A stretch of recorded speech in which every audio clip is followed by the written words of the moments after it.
Unang Samuel, Kabanata 11. Ang Jabes Gilead ay kinubkob ni Nahas na hari ng mga Amonita. Nang mapaligiran niya ang lungsod, nagpadala ng sugo sa kanya ang mga taga roon.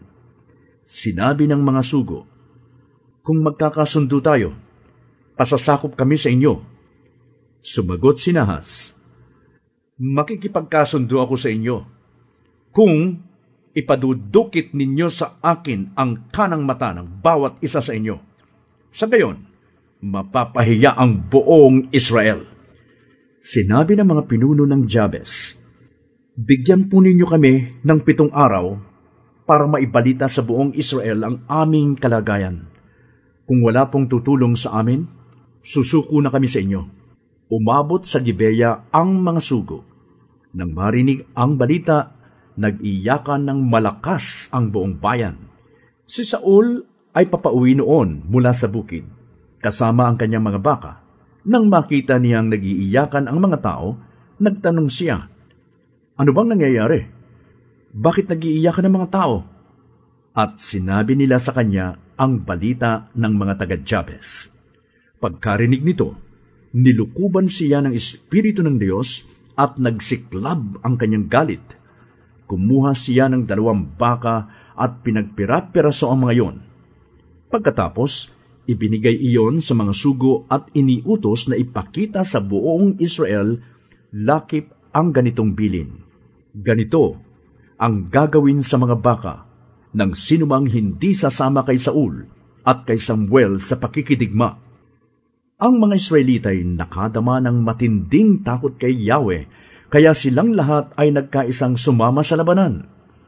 Tinipon ni Saul sa Bezek ang mga tao.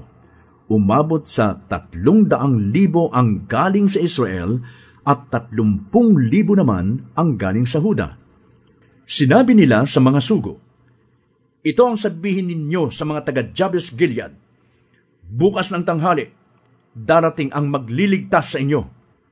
Nang marinig ito ng mga taga-Jabes, natuwa sila. At sinabi nila sa mga Amonita, "Bukas, susuko na kami sa inyo at gawin na ninyo sa amin ang gusto ninyo." Kinabukasan, hinati ni Saul sa 3 pangkat ang kanyang mga mandirigma.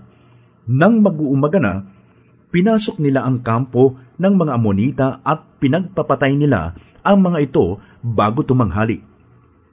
Ang mga natirang buhay ay nagkanya-kanya ng pagtakas.